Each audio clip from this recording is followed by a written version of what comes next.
हर हर महादेव, जय शिव शंभू। दोस्तों, आप सभी का स्वागत है आज की इस वीडियो में। आज हम जानेंगे सावन मास में पड़ने वाली अमावस्या, जिसे हरियाली अमावस्या, देव पितृ अमावस्या कहा जाता है, उसकी बात करेंगे। तो सावन के महीने में चारों ओर हरियाली ही हरियाली होती है। हरियाली का अर्थ होता है खुशहाली, उन्नति। तो दोस्तों, आप यह पूजन घर के मंदिर में भी कर सकते हैं और अलग से इस प्रकार से चौकी लगा करके भी कर सकते हैं। तो दोस्तों, हरियाली होने के साथ साथ चारों तरफ हरा हरा होता है। तो सावन का महीना है, तो मैंने चौकी पर हरा वस्त्र बिछाया है और साथ में भगवान भोलेनाथ का आज पूजन है, तो मैंने यहाँ देव कलश की स्थापना की है, यानी दीप कलश की स्थापना की है। साथ में बेलपत्र का आसन देते हुए शिव परिवार को स्थापित किया है। अगर आपके पास फोटो या प्रतिमा नहीं है तो आप मिट्टी से भी शिव परिवार का निर्माण करके पूजन कर सकते हैं। तो दोस्तों, इस प्रकार से हरियाली अमावस्या के दिन शिव जी का पूजन किया जाता है। तो शिव जी के पूजन में चंदन का बहुत विशेष महत्व होता है। तो अष्टगंध चंदन से या सफेद चंदन से या पीले चंदन से मैं यहाँ पर तिलक लगा रही हूँ, और आप चाहे तो यहाँ पर पान का पत्ता या फिर आम के पत्ते, पंचपल्लव लगा सकते हैं। जो भी हो, शुभ पत्ते होने चाहिए। इस प्रकार से हम लगा लेंगे और पूजा शुरू करने से पहले हम दीपक को प्रज्वलित कर लेंगे, क्योंकि दोस्तों ये हमारी पूजा के कर्म साक्षी होते हैं। तो दीपक को सबसे पहले प्रज्वलित कर लेंगे दोस्तों। इसलिए इसे हरियाली अमावस्या कहा जाता है। हरियाली अमावस्या को प्रकृति की पूजा करने का विशेष माना जाता है। तो इस प्रकार से आप एक शुद्ध पात्र ले लें, पीतल का, तांबे का या फिर कांसे का।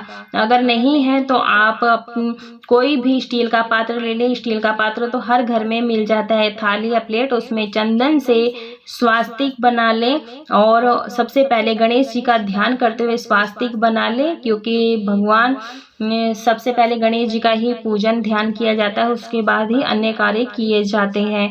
शिवलिंग की स्थापना कर लेंगे, क्योंकि सावन के महीने में शिव जी का अभिषेक करना, जलाभिषेक करना विशेष महत्व होता है। अक्षत और पुष्प ले लेंगे हाथ में और सभी देवी देवताओं का ध्यान करेंगे, आवाहन करेंगे कि आप लोग आइए हमारी पूजा में अपना आशीर्वाद दीजिए और हमारी पूजा स्वीकार कीजिए। और भगवान के चरणों में इसी प्रकार से अक्षत पुष्प छोड़ देंगे और जल, गंगा जल से शुद्धिकरण कर लेंगे पुष्प की मदद से। अगर आपके पास कुसा है तो कुसा से भी शुद्धिकरण कर सकते हैं। दोस्तों, इस दिन पेड़ लगाने का सबसे कल्याणकारी माना जाता है। जो मनुष्य हरियाली अमावस्या के दिन पेड़ पौधे लगाते हैं, उसे जीवन में अनंत गुना फल प्राप्त होता है। तो इस प्रकार से सबसे पहले हाथ पैर धुला लेंगे 4 बारी। उसके बाद जल से अभिषेक करेंगे भगवान भोलेनाथ का, ओम नमः शिवाय का जाप करते हुए। गाय के कच्चे दूध से अभिषेक करेंगे और आप चाहते हैं पंचामृत से भी अभिषेक कर सकते हैं बारी बारी से। उसके बाद शुद्धोदक स्नान कर लेंगे। दोस्तों, इस दिन देव वृक्षों को अपने पितरों के निमित्त लगाना चाहिए। देव वृक्ष जैसे पीपल, बरगद, शमी, आम, अशोक, आंवला, तुलसी आदि लगाना चाहिए। दोस्तों, ये अभिषेक करने के बाद जो ये थाली में जल है, ये तुलसी के गमले में ना डालकर अन्य पेड़ पौधों में, जड़ में डाल सकते हैं। अंग पोषण कर देंगे प्रेम पूर्वक से। देवों वृक्षों का पूजन करके रक्षा सूत्र बांधना चाहिए। दोस्तों, सावन का महीना बहुत ही ज्यादा खास होता है, लेकिन उसकी अमावस्या, पूर्णिमा, शिवरात्रि और सोमवार का दिन बहुत ही ज्यादा विशेष होता है।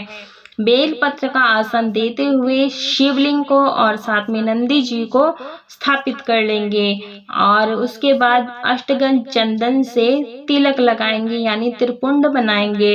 दोस्तों, अगर आपके पास शिवलिंग नहीं है तो आप मिट्टी से भी पार्थिव शिवलिंग बना करके अभिषेक और पूजन कर सकते हैं। पूजन के दौरान आप ओम नमः शिवाय, ओम नमः शिवाय मंत्र का जाप करते रहें और इस तरह से माता पार्वती को, गणेश जी को, शिव जी को, गंगा जी को, सभी को हम यहाँ पर तिलक कर देंगे। दोस्तों, हरियाली अमावस्या के दिन शिव जी का पूजन करने का विशेष महत्व होता है। जलहरी पर भी इस तरह से तिलक लगा देंगे, क्योंकि दोस्तों अगर किसी के पास शिव जी का परिवार नहीं है तो शिवलिंग में ही सभी परिवार विराजमान होते हैं। आप शिव जी का पूजन करके पूरे परिवार का पूजन कर सकते हैं। दीपक का, देव कलश का इस प्रकार से चंदन से तिलक कर देंगे। और दोस्तों, प्रदोष का जब हम व्रत करते हैं वो दिन भी बहुत ही ज़्यादा विशेष होता है। ये बड़ा दिन होता है, तो आप एक बार शिवालय जरूर जाएं और शिवलिंग का अभिषेक पूजन करें। तो इस प्रकार से कुमकुम से तिलक लगा देंगे। माता पार्वती को भी इस प्रकार से तिलक लगा देंगे। दोस्तों, जब आपके हाथ में सिंदूर का या कुमकुम का जूठन बच जाता है, वो आप अपने मस्तक पर या फिर मांग में जरूर से लगा लें। इससे माता सुहाग प्रदान करती है। और आप ये पूजन घर पर भी पूरे विधि विधान से कर सकते हैं। अक्षत अर्पित कर दें। आज के दिन भगवान भोलेनाथ की पूजा की जाती है। आप ये पूजन मैंने पहले ही बताया, घर के मंदिर में कर सकते हैं, अलग से चौकी लगा करके भी कर सकते हैं। और दीपक मैं अलग से प्रज्वलित कर रही हूँ। आप चाहे तो दीपक प्रज्वलित ना करें, सीधा कपूर से भी आरती कर सकते हैं, क्योंकि हमने पहले से ही एक दीपक जलाया हुआ है जो दीप कलश रखा है। आप चाहे तो बड़ा दीपक भी रख सकते हैं। और इस प्रकार से हम दीपक का भी पूजन कर लेंगे पूरे विधि विधान से। तो मैंने प्लेट में फूल डाल करके दीपक स्थापित किया है। उसके बाद चंदन से तिलक कर देंगे। इनका भी पूरे विधि विधान से पूजन करेंगे। आप पार्थिव शिवलिंग बनाकर जल अभिषेक कर सकते हैं, या आपके पास जो भी शिवलिंग हो उसका पूजन कर सकते हैं, अभिषेक कर सकते हैं।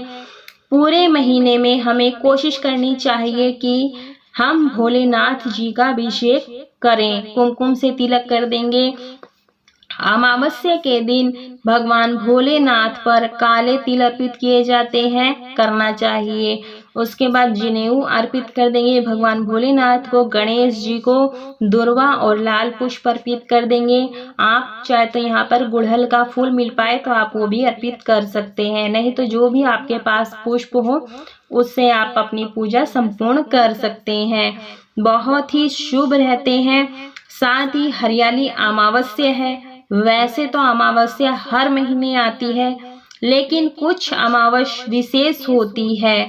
तो इस प्रकार से वस्त्र रूपी कलावा अर्पित करने के लिए मैंने यहाँ इत्र लगा लिया है। इत्र लगा करके सभी को वस्त्र रूपी कलावा अर्पित कर देंगे। भगवान भोलेनाथ को, साथ में नंदी जी को और गणेश जी को, शिव परिवार में सभी को। तो हरियाली अमावस्या विशेष होती है।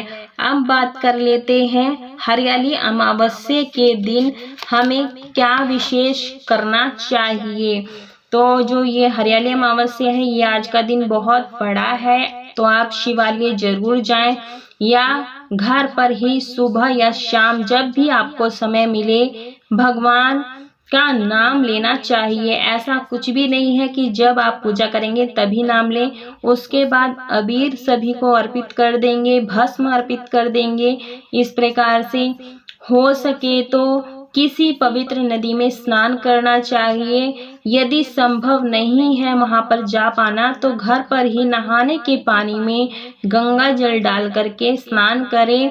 और इस दिन लक्ष्मी माता का भी पूजन जरूर से करें। अबीर सभी को अर्पित कर देंगे। सावन की अमावस्या को अपने पितरों को खुश करने का प्रयास करना चाहिए। दोस्तों, पुष्प अर्पित कर देंगे भगवान भोलेनाथ को। नंदी जी को चारा खिलाएंगे, दुर्वा चढ़ाएं। अगर आप आज के दिन नंदी बैल को चारा खिलाते हैं तो भगवान भोलेनाथ शीघ्र ही प्रसन्न हो जाते हैं। तो आप जरूर बैल को चारा जरूर से खिलाएं आज के दिन। और कनेर के फूल, जो भी फूल आपके पास हो वो सभी को, वरुण देव को, गणेश जी को, सभी को पुष्प अर्पित कर देंगे। आज के दिन भगवान भोलेनाथ पर काले तिल जरूर से अर्पित करने चाहिए। तो बेलपत्र ले लें, क्योंकि भगवान भोलेनाथ को कुछ भी ना मिले, बेलपत्र ही मिल जाए, 5, 7 या 1 ही मिल जाए, उस पर आप इस प्रकार से चंदन लगा ले चिकनी साइड, और इस प्रकार से पकड़ करके भगवान भोलेनाथ को अपनी मनोकामना बोलते हुए अर्पित कर दें। तो इससे भगवान भोलेनाथ हमारी मनोकामना शीघ्र ही पूरी करते हैं। आप चाहे तो यहाँ पर ओम नमः शिवाय या फिर नाम का नाम भी लिख सकते हैं और चिकनी साइड करके ही बेलपत्र को अर्पित करना है। भगवान भोलेनाथ को बेलपत्र फल फूल अति प्रिय है, तो आप जरूर से अर्पित करें। सफेद पुष्प अर्पित कर देंगे भगवान भोलेनाथ को। पीपल वृक्ष की पूजा करें, चाहे तो आप 4 मुखी दीपक जलाएं, 5-7 दीपक भी जला सकते हैं, चाहे सुबह जलाएं या फिर शाम को। इस प्रकार से सफेद मंदार के पत्ते, पुष्प के पत्ते ये अर्पित कर देंगे। अगर आपको सफेद नहीं मिल पाता है, आप बैंगनी कलर के भी अर्पित कर सकते हैं। तो इस प्रकार से छुआ करके पास में हम यहीं पर रख देंगे और उसके बाद धतूरे का फूल, पत्ते, फल जो भी आपको मिल पाए वो जरूर से अर्पित करें। दीपक आपको शुद्ध देसी घी का ही जलाना चाहिए। गंगा जल, काले तिल, गुड़ डाल करके अभिषेक कराना चाहिए। हमारा पितृ दोष समाप्त हो जाता है अगर हम शंकर जी पर इस प्रकार से अभिषेक करते हैं। तो इस प्रकार से भांग, धतूरा ये सभी अर्पित कर देंगे। सावन में खीर जरूर से बनाएं। शिव परिवार को खीर का भोग लगाएं। खीर से पितरों के लिए हवन भी करना चाहिए। घर में दक्षिण दिशा की ओर तुलसी के पास दीपक जरूर से जलाएं। सफेद पुष्प मंदार के अर्पित करना चाहिए, क्योंकि भगवान भोलेनाथ को सफेद मंदार के पुष्प अति प्रिय हैं। कहते हैं एक फूल चढ़ाने से 1000 फूलों के बराबर होता है। तो आप सफेद मंदार का पुष्प जरूर से अर्पित करें, चाहे एक ही अर्पित करें लेकिन अर्पित जरूर करें। सावन के पूरे महीने में हरी चूड़ियां सुहागन स्त्रियों को पहननी चाहिए और धतूरा अर्पित कर देंगे। कुंवारी कन्याएं भी हरी चूड़ियां पहन सकती हैं, बहुत ही शुभ रहती हैं। माता पार्वती का आशीर्वाद प्राप्त होता है और हमारा स्वास्थ्य भी ठीक रहता है अगर हम सावन के पूरे महीने में हरी चूड़ियां पहनते हैं। ओम नमः, जो भी चीजें हम अर्पित करेंगे ओम नमः शिवाय मंत्र का जाप करते हुए अर्पित करेंगे। धूप दिखा देंगे दोस्तों। धूप पूजा में जरूर से जलाना चाहिए, क्योंकि इससे वातावरण सुगंधित होता है। भगवान जी को, सभी देवी देवताओं को सुगंधित अति प्रिय होती है। तो आप सुगंध में धूप बत्ती जरूर से जलाएं, इससे वातावरण खुशनुमा और सुगंधित होता है। घर के मेन चौखट पर रंगोली आज के दिन जरूर से बनानी चाहिए। गाय को हरा चारा, आटा, गुड़, घी मिलाकर ये लोई खिलानी चाहिए। और आज के दिन अमावस्या है तो सफेद मिठाई का भोग जरूर से लगाएं। काले कुत्ते को गुड़ रोटी खिलाएं अगर मिल जाए आपको। और दोस्तों यह हरियाली अमावस्या जो लोग व्रत रखते हैं उसे फलाहारी व्रत रखना चाहिए और फलाहारी चीजों का ही भोग लगाना चाहिए।